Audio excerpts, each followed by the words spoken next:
When I discovered the carefully orchestrated deception meant to trap me into fraudulent fatherhood, I knew emotional reactions would only cloud the path to justice. My name is Brad Cole, and I'm 34 years old.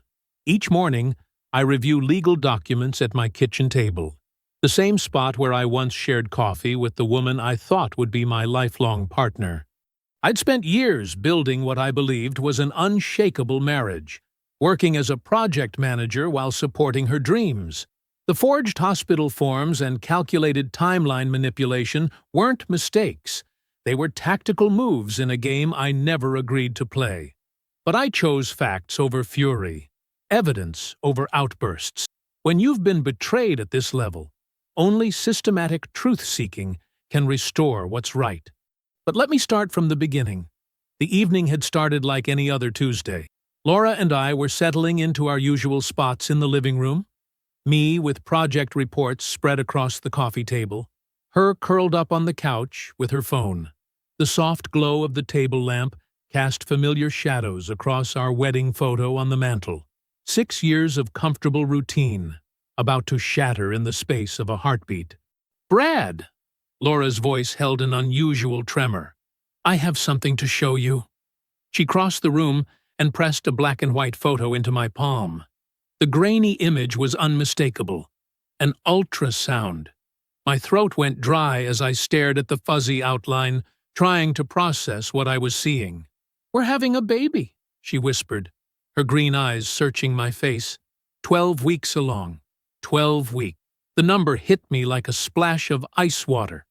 I'd been in Phoenix for most of September, living out of a Holiday Inn while overseeing the Robertson merger. The entire month was documented in expense reports, flight manifests, and hotel folios.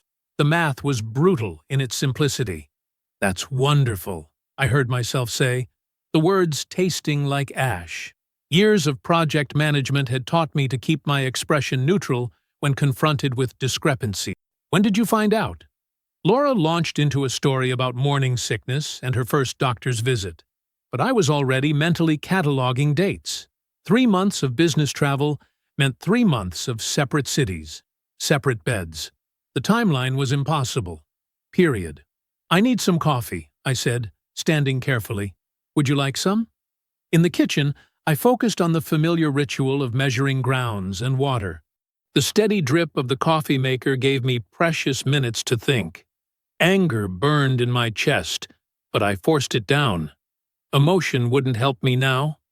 Only facts would matter. Later that night, after Laura had gone to bed, I sat at my desk with a fresh notebook. The desk lamp cast just enough light to work by as I began logging every business trip, every flight number, every hotel stay. The evidence formed a clear pattern, one that left no room for doubt. I pulled out my phone and scrolled through my calendar, documenting each day I'd been away. Phoenix, September 2nd, 28. Dallas, August 15th to 19. Seattle, July 24th, August 3rd. The dates marched across the page in neat rows, each one another nail in the coffin of trust. My hand shook slightly as I picked up the ultrasound photo again. The timestamp in the corner read October 15th, 12 weeks from... I did the math 3 times, though I didn't need to. The dates didn't lie. They couldn't lie. Impossible. I whispered to the quiet room, watching the curved shape that someone else had helped create. The photo trembled in my fingers as a decade of shared memories collided with cold, mathematical truth. I set the image down and opened my laptop. Time to start documenting everything. The next morning, my hands were steady as I dialed Nate's number. Some friendships weathered decades without changing. He picked up on the second ring, just like he had in our college days when I needed a voice of reason. "Brad? It's been a while." His familiar baritone brought back memories of late-night study sessions and shared coffee runs. "I need your professional opinion," I said, keeping my voice level. "How soon can I come by your office?" There must have been something in my tone. "Clear my 9 o'clock, he told someone in the background. "Come now, I'll have coffee waiting." Nate's law office occupied the 3rd floor of a granite building downtown. The elevator ride gave me time to organize my thoughts, to push down the ache that had kept me awake all night. When I stepped into his office, he was already pouring coffee into 2 mugs, the same methodical way he used to make our morning brew in our dorm room. "You look like hell," he said, gesturing to the leather chair across from his desk. I pulled out my notebook and the ultrasound photo. Laura's pregnant, 12 weeks. I laid out the travel dates, the hotel receipts, the impossibility of the timeline. Each piece of evidence landed between us like stones. Nate listened without interrupting, his expression growing more serious with each detail. When I finished, he removed his glasses and pinched the bridge of his nose. "First, I'm sorry. This is difficult ground." He leaned forward. "But you need to understand something immediately. There's a legal principle called marital presumption. Any child born during a marriage is legally presumed to be the husband's child." My coffee turned cold in my hands. Even if you can prove you were physically incapable of being the father." Nate's voice took on the precise tone I recognized from his courtroom appearances. "Once you're named on that birth certificate, you're legally responsible for that child. Child support, medical expenses, education. For 18 years minimum. How do I prevent that? There's a narrow window to file a paternity disavowal action. Miss it, and you could be trapped in financial obligations regardless of biological reality." He pulled out a legal pad. "We need to move fast. When's the due date?" I calculated quickly. "Early April. Then we have weeks, not months." Nate started writing. "First, protect your assets. Separate your accounts, change passwords, move funds somewhere she can't access them. Document everything. Every conversation. Every text. We'll need a timeline for the court." My chest tightened as the stakes became clear. This wasn't just about betrayal anymore. It was about my entire financial future. "What's my first concrete step?" I asked, pulling out my phone. "File the disavowal action immediately. Then we request a paternity test through the court." He looked up from his notes. "Brad, this is critical. Don't sign anything at the hospital. No birth certificate. No forms. Nothing. One signature could lock you into decades of obligation." I stood in my darkened kitchen that night, phone gripped in my hand, staring at my banking app. The transfers were complete. Savings moved, passwords changed, credit cards secured. Each digital adjustment felt like another brick in a wall between my past and future. The screen's glow illuminated the counter where Laura and I used to plan our life together. Now I was planning my escape from a trap I never saw coming. My finger hovered over the log out button as the truth hit me with crystal clarity. If I wait, I'm trapped forever. 3 days after my meeting with Nate, I caught Laura's perfume before I saw her. The familiar vanilla scent drifted down our hallway, the same fragrance that used to welcome me home from business trips. I kept my stride measured as I headed toward my study. "Brad!" Her voice was soft, gentle in a way that used to melt my defenses. "Can we talk?" I paused but didn't turn fully toward her. The hardwood creaked beneath my feet, reminding me of quieter evenings when we'd dance in our socks after dinner. She touched my arm, her fingers light against my sleeve. "I know you're hurting. I've been thinking about us. About everything." A pause, heavy with manufactured regret. "Maybe we could start over? We built something beautiful here." My jaw tightened. This was the moment Nate had warned me about. The first attempt to blur my resolve with emotion. I shifted back, breaking the physical contact. "There's a clear path forward," I said, keeping my voice steady. "Prenatal paternity test first. Then we discuss a post-nuptial agreement. Without both, we separate immediately." The words came out with surgical precision, each one carefully chosen. Laura's expression shifted, tears welling up right on cue. "How can you be so cold? After everything we've shared?" Her voice cracked perfectly. "I thought you were different. A real man would..." A real man stands by his principles, I cut in. Not unkindly, but firmly. Those are my terms. They're non-negotiable. She stepped back as if I'd pushed her, though I hadn't moved. You're being cruel, she whispered, wiping at her eyes. This isn't the Brad I married. You're letting your friend Nate poison your mind against me. I remembered Nate's advice. Don't engage with emotional manipulation. Keep the focus on facts and boundaries. The terms haven't changed. Test and post-nup or separation. Monday morning, I'm filing either way. Filing? Her voice rose slightly. Filing what? I didn't answer. She didn't need to know about the disavowal action yet. Let her wonder which documents were already in motion. This is your fault, she muttered, backing away. You were never home. Always working. What did you expect? The old me would have jumped to defend himself. To explain the overtime was for our future. The travel was building our security. Instead, I simply reached for my study door. My terms stand. I waited until her footsteps faded down the hall before entering my study. The lock clicked with satisfying finality. My phone was already in my hand. Timer app open. I set it for exactly 72 hours, the countdown to Monday morning when the courthouse would open. Sitting at my desk, I could still smell traces of her perfume in the air. I opened my laptop, pulled up my email to Nate, and began typing. First contact attempted. Held the line. Monday morning, we file. The next morning, I started my evidence spreadsheet.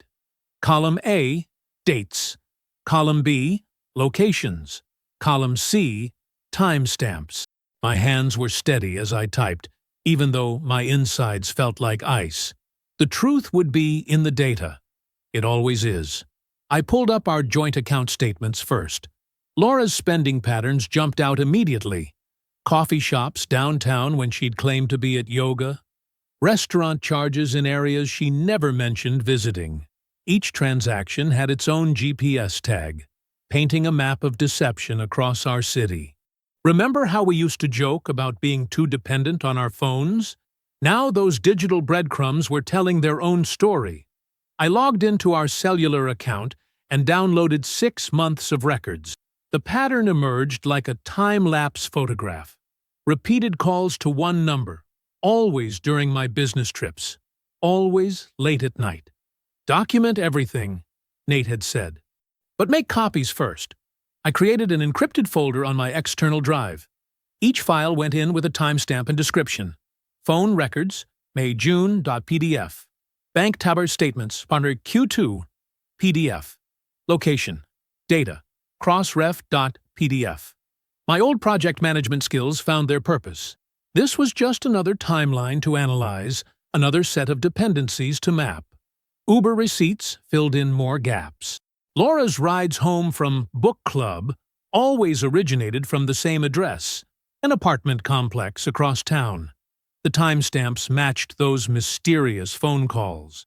My throat tightened as I added another column to my spreadsheet. I remembered something else Nate had mentioned. Credit card statements, I muttered, opening another browser tab. The joint visa revealed hotel charges, always on Wednesday afternoons. I thought of all those yoga instructor certification classes she'd talked about. The dates aligned perfectly with my out-of-town projects. My phone buzzed. A text from Nate. How's the data mining? Building the timeline, I typed back. It's all here. Every receipt, every call, every ride. Good. Keep emotion out of the folders. Just dates and documents. He was right. I'd started labeling some files with angry titles. I renamed them clinically. Subject location, charted data.pdf.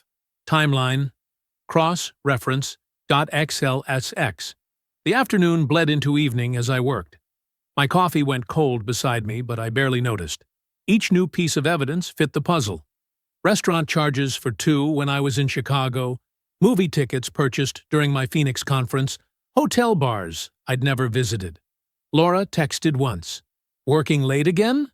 I left it unread. The irony might have made me laugh if I hadn't been so focused on the trail of digital receipts, proving where she'd really been all those nights.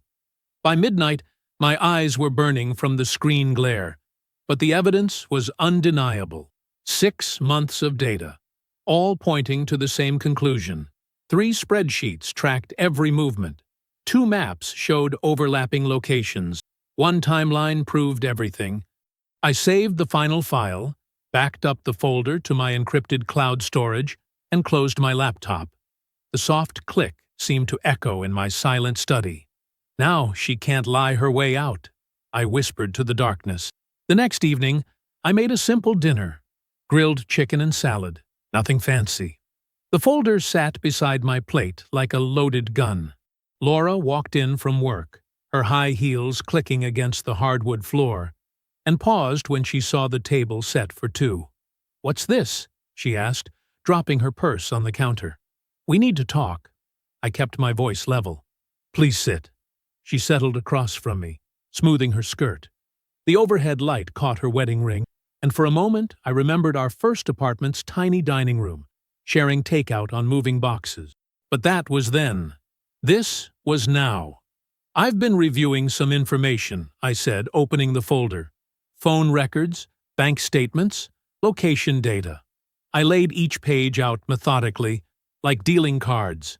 "These show a pattern I think we need to discuss." Laura's fingers tightened around her water glass. "What are you talking about?" "Wednesday afternoons at the Marriott downtown." I tapped the credit card statement. "Phone calls to the same number, always after midnight when I'm traveling." I slid the phone log forward. "Uber rides from an apartment complex on Oak Street when you're supposed to be at yoga." "Are you spying on me?" Her voice cracked with manufactured outrage. "These are our joint accounts, Laura.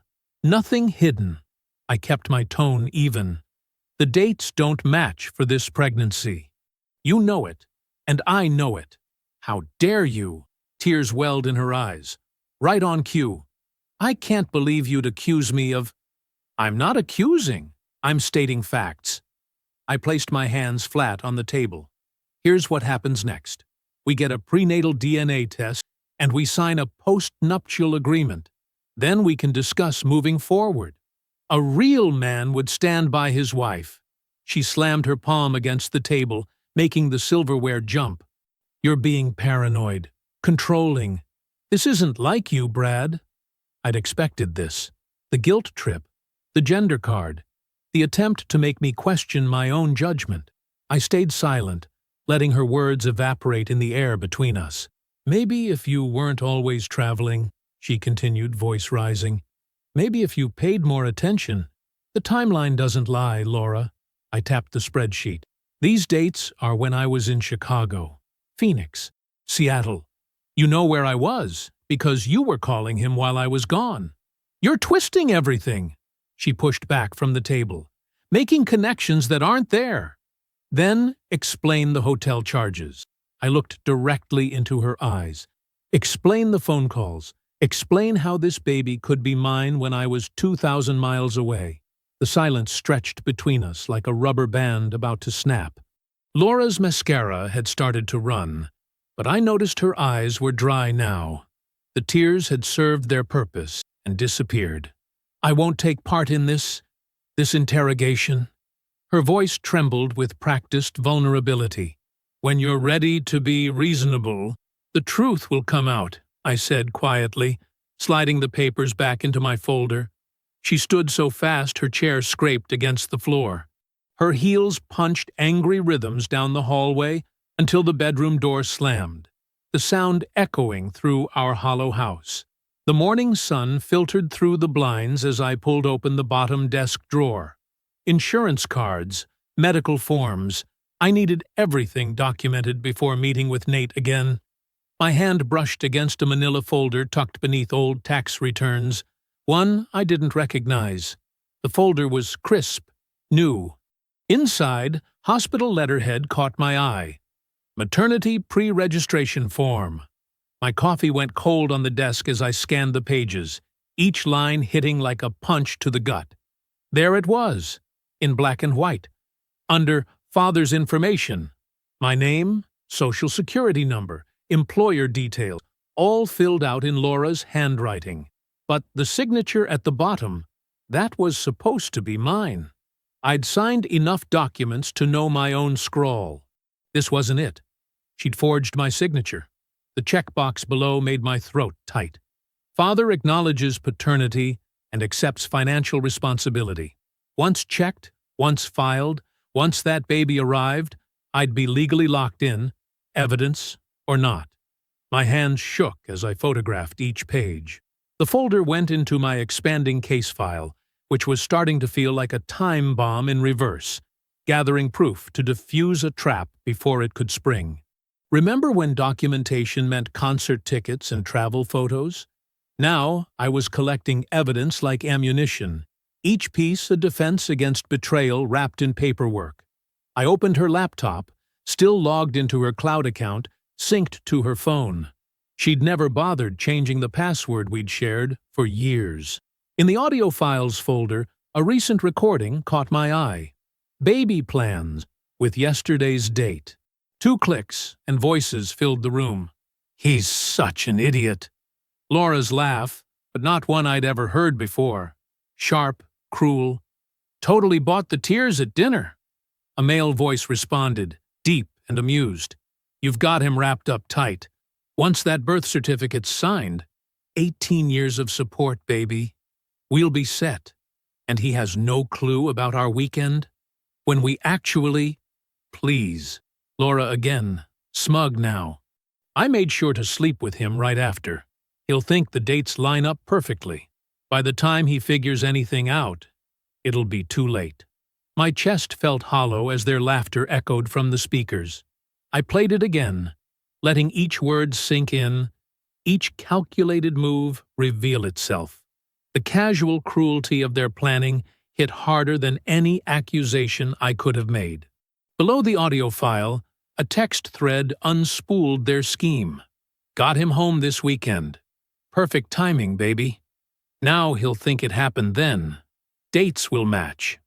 My smart girl. Planning everything.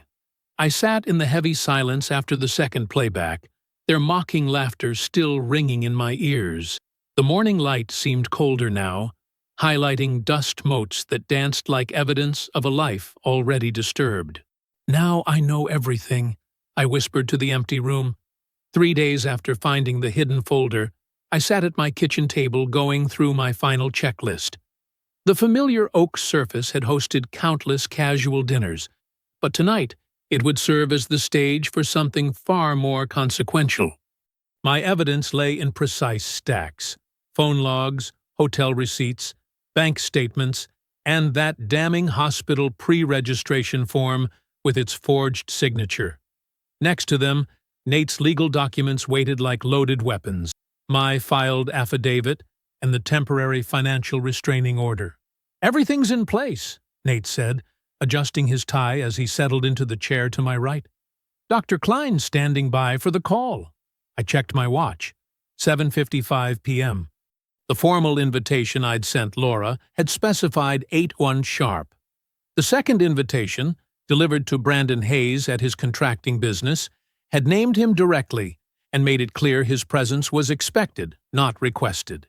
Remember when this table held Sunday brunches? Pancake batter sometimes dripping onto the floor tiles? Now it felt like a judge's bench, about to witness a different kind of truth being served. You're sure about the recording? I asked Nate, touching my phone. He nodded. Single-party consent state. We're covered. The kitchen clock ticked heavily in the silence. I'd positioned everything with purpose. Laura would sit across from me, facing the window that had caught the setting sun. The empty chair beside her, Brandon's seat, would remind her that secrets have a way of claiming their space at the table. My hands were steady as I arranged the final pieces. The audio file of her laughing about locking in support waited in my phone. The paternity test results from Dr. Klein's lab lay sealed in their official envelope. Each item represented a link in a chain of truth she couldn't talk her way around. 7:58 p.m. Car doors slammed in the driveway. Remember, Nate murmured, let the evidence speak first. Footsteps on the porch. A key in the lock. Still her house, too. Legally. The door opened and closed. Laura's heels clicked on the hardwood, confident at first. She appeared in the kitchen doorway, wearing the expression she'd perfected, over years of managing difficult conversations. But I watched that expression freeze, then crack, as she registered three things in sequence: Nate's presence, the documents arranged on the table, and the empty chair that spoke volumes about who else was invited. "What is this?" Her voice aimed for indignant but landed on uncertain. "Please sit down," I said quietly, gesturing to her place at the table. "We're waiting for one more person, and then we'll begin." Her eyes darted between the chair, the papers, and the exit. Fight or flight, playing across her face in rapid succession. But she knew running would only delay the inevitable.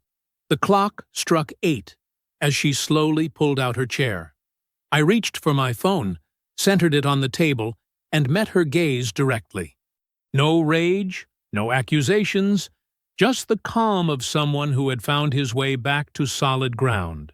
"We're doing this openly tonight," I said, and pressed record. The silence held as I dialed Dr. Klein's number on speaker.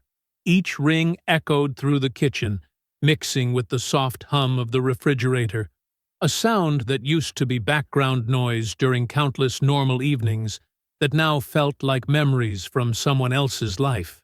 "Dr. Klein speaking," came the crisp, professional voice.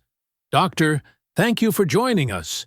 Everyone mentioned in the consent forms is present, except for Mr. Hayes." I kept my tone measured. "Could you please confirm your findings?" "Certainly. Based on the genetic analysis performed on March 15th, I can state with 100% certainty that Brad Cole is excluded as the biological father of the fetus in question.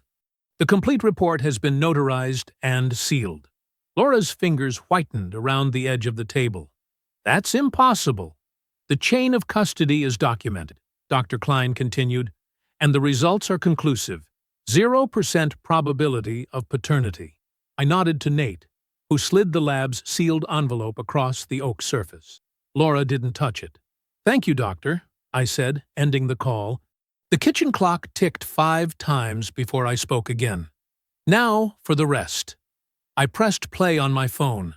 Her own laughter filled the room. That familiar sound I'd once loved, now twisted into something cruel. "He'll never know. We just need to lock in that support." Brandon's deeper chuckle followed, along with paper rustling. "Look, I even practiced his signature." Laura's face drained of color as her own voice convicted her. When the recording ended, I placed the hospital pre-registration form on the table, her practiced version of my signature stark against the white paper. "Forgery," Nate said quietly, "is a criminal offense." Those nights I'd spent double-checking spreadsheets at work had taught me the power of methodical revelation. I laid out the phone logs next, then the geo-tagged bank charges, building a timeline that left no room for denial. "You had no right," Laura started, her voice trembling. "I had every right," I corrected her, "to protect myself from fraud." The word hung in the air between us. "Nate?" He produced the affidavit and temporary financial restraining order, placing them precisely between the other documents. "These were filed this morning. The TRO freezes all joint accounts and prevents any new debt from being assigned to my client." Laura's calm facade crackled. "You can't do this to me." "You did this," I said softly. "Every step, every lie, every forged document, those were your choices." "I needed security." She slammed her palm on the table. "You were never home, always working, always—" "The truth was always an option." I kept my voice level. "Instead, you chose fraud." Her hand swept across the table, sending her water glass spinning. Liquid splashed across the documents, but Nate had already protected the originals in plastic sleeves. She shoved back from the table, chair legs scraping against tile. "You'll regret this," she hissed, grabbing her purse. "I'll make sure." "We'll see you in court," I said, my voice carrying no anger, just finality. The front door slammed hard enough to rattle the windows. Water dripped steadily from the table's edge, each drop marking another second of silence. 3 days later, I sat in Judge Dixon's courtroom, my hands steady on the polished wooden rail. The morning light filtered through tall windows, casting long shadows across the floor, the same floor where countless others had sought their own justice. "Mr. Cole," Judge Dixon's voice carried the weight of decades on the bench. "I've reviewed the evidence presented." He adjusted his reading glasses, lifting the DNA results. "Dr. Klein's findings are unambiguous and properly documented." My attorney sat motionless beside me while Laura and her counsel shifted in their chairs. The courtroom's ventilation hummed softly, a white noise that seemed to amplify every word. "Furthermore," Judge Dixon continued, "this court finds the attempted fraud through forged hospital documentation particularly troubling." He held up the pre-registration form, studying it with narrowed eyes. "The audio evidence and supporting timeline leave no room for doubt regarding intent." I remembered those late nights piecing together bank statements and location data, each discovery another stone in the foundation of truth. Worth every minute now. Based on the preponderance of evidence, Judge Dixon's gaze swept the courtroom. "This court grants the petition to disestablish paternity.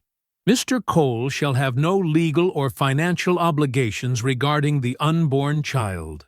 The words I'd fought for finally arrived, clear and firm. My shoulders relaxed a fraction. "Additionally, given the documented attempt at fraud, this court grants a fault-based divorce." He paused, shuffling papers. "The temporary restraining order on finances will become permanent. Mr. Cole's assets are protected, and no alimony is warranted." Laura's attorney started to object, but Judge Dixon raised his hand. "The ruling stands. Court is adjourned." The gavel crack echoed like a period at the end of a long sentence. Later that evening, I stood in my doorway. My doorway now, solely mine. The hardware store bag crinkled as I pulled out the new deadbolt. 15 minutes of work with a screwdriver, and the past would literally be locked out. Remember when you were a kid, and changing the batteries in your toys felt like giving them new life? That's how it felt installing that lock, each turn of the screwdriver a step toward tomorrow. The final click of the mechanism testing true sent a wave of peace through my chest. I hung the single brass key on a small wooden pegboard I'd mounted by the door. Above it, I'd carefully printed "Start Over" in permanent marker. Below, I placed the folder of court orders, their official stamps visible through the manila paper. Standing back, I studied this simple altar to truth and consequence. Everything that mattered was there. The key representing my freedom, the orders protecting my future, and the quiet satisfaction of having stayed true to my principles. I exhaled slowly, feeling the weight of months lift away. The house settled around me with familiar creaks and sighs, but they felt different now, like a home being reborn rather than lost. "Love without truth," I said to the empty hallway, my voice steady and sure, "is a debt you'll never finish paying."